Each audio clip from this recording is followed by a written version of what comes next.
there! Would you like to know an interesting fact about this episode? It's not good. Our episode begins with Tracey taking a bottle and scooping some water out of the ocean, with Misty asking, "You're not gonna drink salt water, are you?" God, I wish he would. It's okay. 8 episodes to go, including this one. 8 episodes to go, including this one. 8 episodes to go, including this one.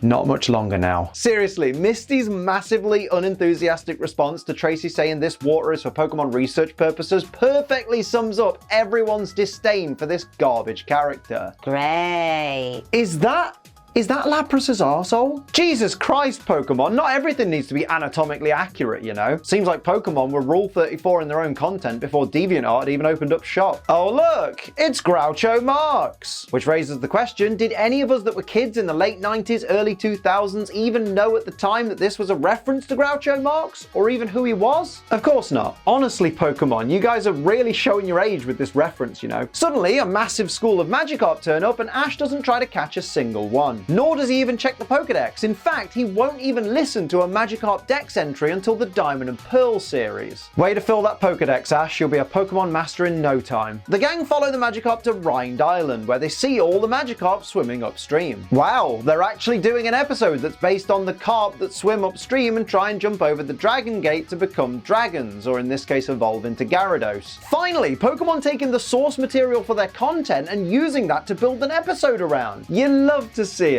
The Groucho Marx guy turns up and puts Ash and friends to work carrying stuff for him and introduces himself as Quncey T Quackenpoker. And if there was ever a slither of doubt left that this guy was in fact based on Groucho Marx, he exclusively talks like this. I can see you right now in the kitchen bending over a hot stove, but I can't see the stove. Oh my god, Pokemon, we get it. You watched some comedy once. Still doesn't explain why it rarely lands in your episodes, mind you. Direct quote from Misty. They're boring. If you've seen one Magikarp, you've seen them all. And yet here Pokemon are giving us yet another Magikarp episode. Well, actually, Liam, weren't you just complimenting Pokemon on the concept of this episode? Yeah, but that was before we got 4 minutes into the episode and I realized I was already bored. Not to mention, this is the second episode dedicated to Magikarp this season. Yeah, season 1 managed to do just one Magikarp episode throughout the 80 episode season. In season 2, they only made it 16 episodes after the previous Magikarp episode before deciding they needed to do a second one, bearing in mind this season's only had 29 episodes so far. This is literally tell me you've run out of ideas without telling me you've run out of ideas. So Quackenpoker is a famous Pokemon watcher that Tracey suddenly realizes he knows all about. But the bit I don't get is Quackenpoker has all this equipment for Pokemon watching, like several trunks worth of stuff, including a machine that tracks the number of Magikarp, their size and weight ratios, their fin length, like a lot of high-tech stuff that's obviously very important for Pokemon watching. Tracey, on the other hand, also a Pokemon watcher, has a sketchbook and a pair of binoculars. So this either means that Tracey is way earlier into his Pokemon watching career than we realized, or he's just really bad at it. Although for saying how professional and how modern Quackenpoker's equipment looks, someone should really let him know that Magikarp's whiskers are meant to be white or yellow, not red. Hard to say you're an expert Magikarp watcher when you don't even know their color scheme. Now, something I know you're definitely an expert in is hitting the like button, so tap it right now to prove me right, share the video on social media, and of course leave a lovely comment down below. And if you can't think of a lovely comment, just put something generic like Quackenpoker, more like bum crack smoker. Or just comment the name of the secret Pokemon I've hidden somewhere in the video. And if you're new here, hit the subscribe button, turn on all notifications so you never miss an episode of Pokemon WTF Moments. We are currently at 1.74 million subscribers. I know it doesn't look like it there, but if you subscribe today, then maybe YouTube will add the extra 0. And of course, don't forget, come and join me in my Twitch streams. Tonight when this video goes live, it'll be our annual New Year's Eve 12-hour stream. So we'll be streaming from 1 PM UK time, which has already happened by the time this video goes live, to 1 AM UK time. So we'll all see the new year in together. Love to see you there. If you've never been to my streams before, you're missing out on stuff like this. I'm trying to get in an S4. It's a little match. Schmart. Yay! Hell yeah. Well done, babe. I'm very proud of you. Name it comment? I know only Rachel can nickname it because they're the bit champ. Rate is bit champ. Bit champ gets to name them, but that's a good name to be fair. Oh. On Christmas, Oh, babe. Go on, you jammy bitch. Back to back.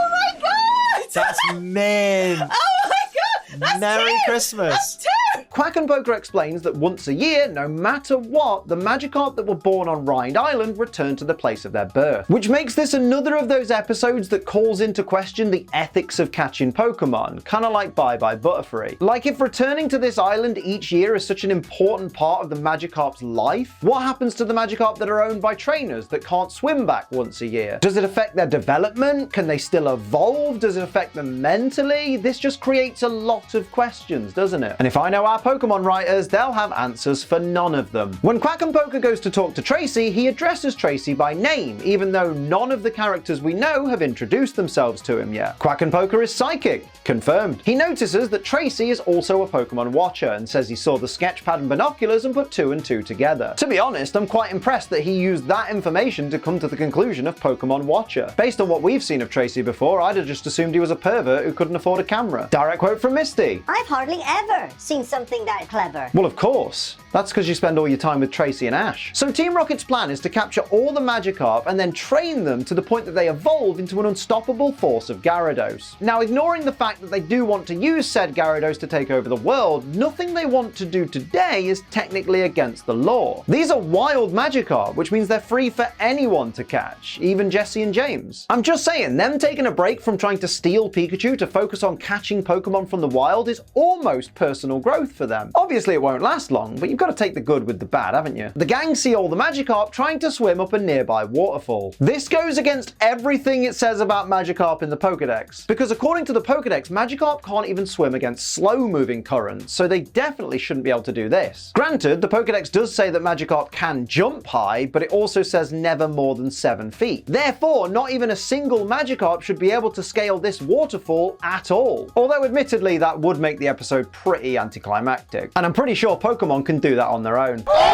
James questions why they're trying to catch Magikarp with nets rather than Pokeballs. James, mate, please, that's my job. Although Jesse does quickly point out that they're out of money, so can't buy any Pokeballs. Which does kind of make you wonder how they're planning to catch all these Magikarp with only 3 nets. Team Rocket, use your noodles. After Team Rocket end up in the river and scream their way downstream, Ash worries that someone might be in trouble, and Quackenpoker says, "You'll be the ones in trouble if I'm late to see the Magikarp evolve." What an ungrateful prick. These kids are lugging his stuff around for him for free, bearing in mind if they weren't here he'd have to be doing it on his own, and he has the gall to give them attitude? Mate, I'd have just left him to it at this point. Sod him. Hell yeah, the Who's That Pokemon is my boy! Although, this does make me wonder why we've had 2 Magikarp episodes this season, and yet we've not had a single dedicated Poliwag episode in the entire series so far. Not to worry though, we get that next week. I know I've not mentioned it so far, but man, the number of dad jokes they're forcing into Quackenpoker's dialogue is doing my nut in. Patience is very important, especially if you're a doctor. Now, normally I would love a good dad joke. I'm full of them. But there's just something about the way they're writing this character that just screams, Hey, we based this character on Groucho Marx. Can you tell? Did you figure it out yet? Did you? like, Christ, Pokemon, we get it. In the next scene, they're all drinking this green liquid, but nobody says what it is. I mean, it can only be one thing, surely. Oh yeah, I'm certain. It's Mega Potion from GFuel! For those who don't know about GFuel, it's an energy formula with 0 sugar and barely any calories and a whole heap of wonderful flavors like Mega Potion, which is mango and jackfruit, and it's bloody refreshing and bloody lovely, and you should absolutely pick up some today, please! And use code ACE when you do for 10% off. Using code ACE helps save you money and helps support the channel, and it means you get discount on bloody Mega Potion. What more do you want? Oh, that is fabulous. This is my second favorite flavor after Nemesis Tea. It is so bloody good. Remember the Gary 2 shaker, the official shaker of this channel, is still available. We sold about half of them, but we could sell the other half. Come on, go and get yourself a Gary 2 today. Pick up some Mega Potion, pick up a starter kit, pick up any flavor you want, whatever. Use code ACE when you do for 10% off. And remember, GFuel is for over 18s only because children do not need to be anywhere near caffeine. They're annoying enough as it is, and because it contains caffeine, just drink it responsibly. Don't be a dickhead.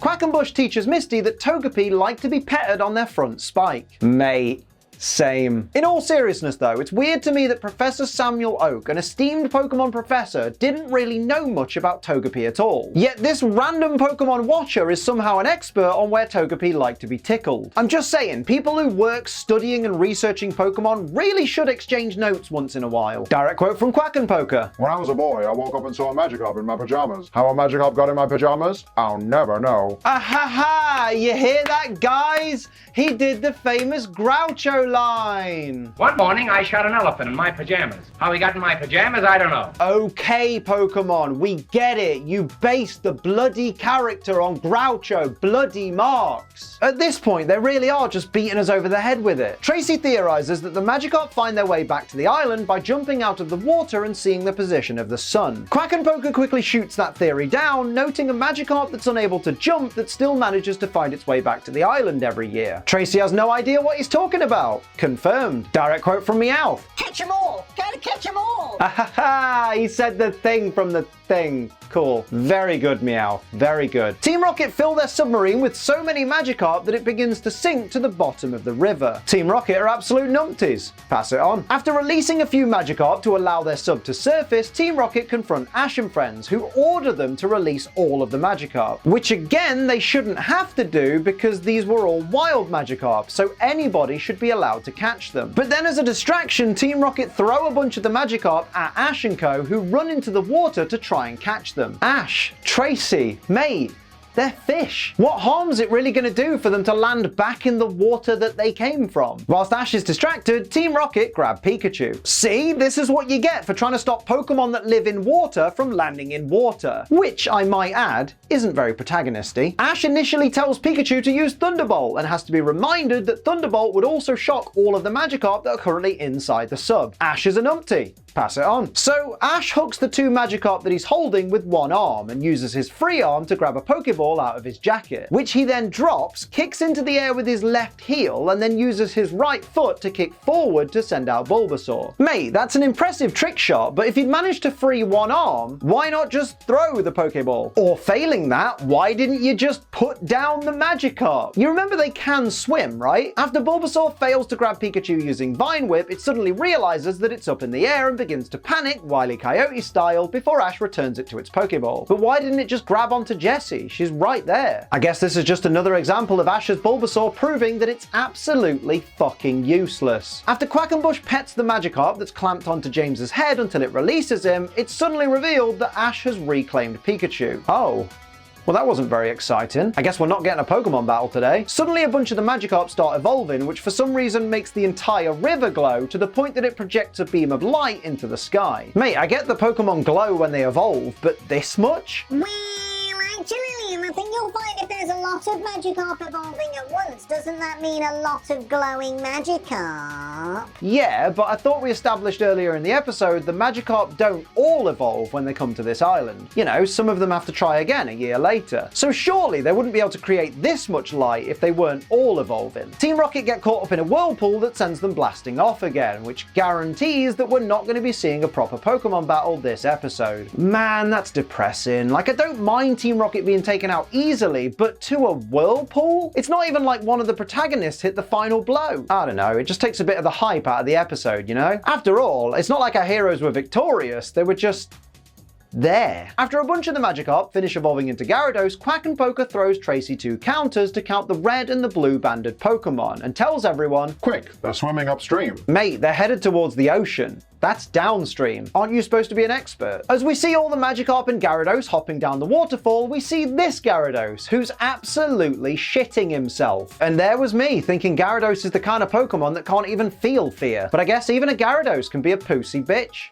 Pass it on. Hang on, remember when I said that Quackenpoker gave Tracey 2 counters so that Tracey can count the red and the blue banded Pokemon? Well, when we were shown Magikarp's bands earlier in the episode, we were told there were red, blue, and yellow. That, if my calculations are correct, makes 3 colors. So if Tracey has 2 counters, and Quackenpoker has 2 counters, what's the 4th counter for? Well, actually, Liam, what if the 4th counter is just to count the Magikarp that have evolved into Gyarados? That actually makes sense. One mystery solved, I suppose. Direct quote from Misty. That was amazing. No, what's amazing is that you guys just let a school of wild Magikarp and Gyarados get away without catching a single one. Look, I know this is a thing that's very typical for the anime, but I absolutely hate when they don't even try and catch wild Pokemon. They're supposed to be Pokemon trainers, that's like their whole shtick. After they calculate that 70% of the Magikarp evolved into Gyarados, Quackenpoker says that thanks to Tracey's help, he can finally begin to unravel some of the mysteries of Magikarp evolution. Now that is nice and wholesome and all, but I do have a question. How? How can you begin to unravel some of the mysteries of Magikarp evolution? All you've seen today is Magikarp head to the island and evolve, and then leave again, which is something you've seen for the last 3 years running. The only difference this time is you happen to have 3 kids with you, and Team Rocket turned up and tried to take some of the Magikarp. How does that in any way help you learn more about Magikarp evolution? Answers on a postcard. Direct quote from Ash. You know, Pikachu, if we work hard, I know we can win that Orange League competition. And that, my friends, has to be the single laziest segue back into the main storyline I've ever heard. Seriously, that was so ham-fisted you could practically hear the writing team hurriedly trying to find a way to direct Ash and friends back to the main goal without anyone noticing. Spoiler alert, we noticed. Oh look, Team Rocket are trapped on a rock surrounded by Gyarados, just like at the end of the Surfing Pikachu episode. That is a really nice callback. Wait a minute, are we ending WTF Moments on a positive note? What the fuck? So those are my WTF Moments of Pokemon Season 2, Episode 29, The Wacky Watcher. Let me know your favorites and any that I missed down in the comments below. Don't forget to like, share, and subscribe. Head to twitch.tv/AceTrainLiam for all of my live streams, including my New Year's Eve 12-hour live stream that's happening right now, and use code ACE for money off G Fuel. But until next time, I'm Ace Trainer Liam. Keep on training.